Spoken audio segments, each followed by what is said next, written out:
He's coming. Without the Black Panther,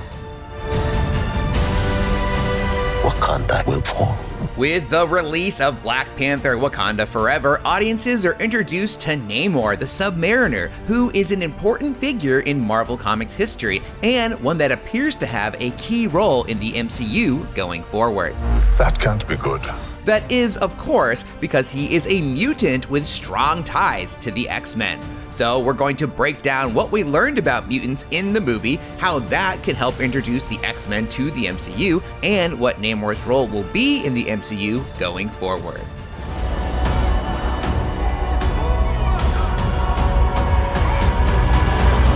He's coming. For the surface world. We get an in-depth look at Namor's origin story in Black Panther 2 that shows how he got his unique powers and how his people came to live underwater. While the film solely focuses on Namor during this sequence, there are some aspects that allude to a far grander design, one that could lead to the X-Men.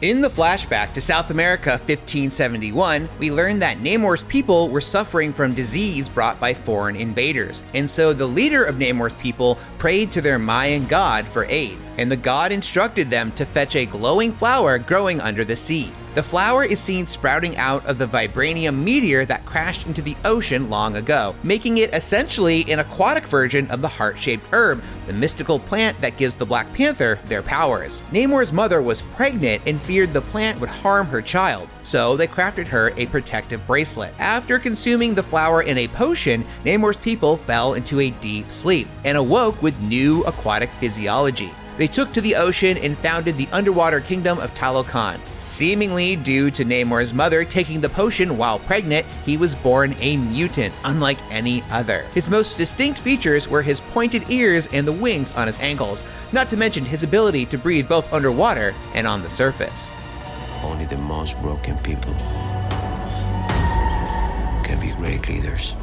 Now, there are some key elements from Namor's origin that appear to lay the groundwork for the X-Men. Before this movie, it seemed as though the X-Men were going to join the MCU via the multiverse. After all, the Professor X of another universe showed up in Doctor Strange in the Multiverse of Madness, and recently Ryan Reynolds revealed that Deadpool 3 will feature the return of Hugh Jackman's Wolverine alongside his Deadpool, with fans assuming that both characters will be jumping from the Fox X-Men universe to the MCU. However, Wakanda Forever offers another possibility. Perhaps Marvel is working up a way for mutants to appear more naturally. When Namor tells his origin story, he uses the term mutant to describe himself, which we all well know is the term modern Marvel society uses to describe anyone with the X gene. It could be that Namor's mother consuming the vibranium-infused herb while pregnant is what created the X gene in the first place, literally giving birth to the mutant race. Namor's origin goes back to the 1500s, so the X gene would have centuries to spread before we catch up to present day in the MCU. Wake me when it's over. In the Ms. Marvel series on Disney+, we learn Kamala Khan has a mutation of unknown origin, so perhaps the origin of her powers goes all the way back hundreds of years to Namor. Namor was the first mutant in Marvel Comics publishing history, so it's fitting that he would be the original mutant in the MCU. Now, exactly how the X gene could have spread from a secret civilization under the sea to the surface world is still a mystery. Perhaps Namor ventured to the surface world and bore children, passing on his unique mutant DNA. Maybe there are even more vibranium meteor sites in the world that affected other people in different ways. It's hard to say which of these routes the MCU will take, if any, but Marvel certainly has done the work to now have some kind of in-universe origin story for the X-Men. As for where Namor and the X-Men go from here, we have some theories based on the comics. While Namor and the people of Talokan are a secret civilization, it's only a matter of time before their existence is revealed to the rest of the world. After that happens, it wouldn't be a surprise to see Namor get involved with the various factions that exist, or may soon exist, in the MCU. In the comics, Namor's first priority is always his home of Atlantis, and his brutal nature often sees him labeled as an anti-hero, which is why he's been a part of both heroic and villainous teams over the years. He started out as a member of the Heroic Invaders, and he's gone on to become a member of the X-Men, the Illuminati, and the Avengers, among many others. However, Namor usually makes choices that serve his own interests and that of his people, even if it's at the expense of what other heroes perceive as the greater good.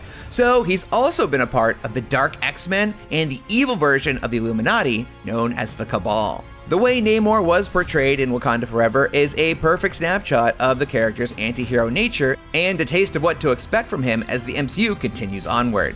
If and when the X-Men join the MCU, Namor would be a good fit for the team because, if our theory is correct, they are all one people under the mutant gene, so he would feel a kinship with them. It wouldn't be a surprise if he also joined the MCU's version of the Illuminati or the Avengers. But the second the wind changes and he sees an opportunity to gain power for his people, don't be shocked to see him join up with the likes of Doctor Doom or even the next Thanos. Of all the characters introduced in Marvel's Phase 4, Namor is definitely a wild card to keep an eye on. And that's everything you need to know about how Black Panther Wakanda Forever potentially sets up the X-Men. What's your take on how mutant kind will pop up in the MCU? Pitch us your best theory in the comments. Thanks for watching. Be sure to check out our other Black Panther Wakanda Forever videos, and for more Marvel, stay tuned to IGN.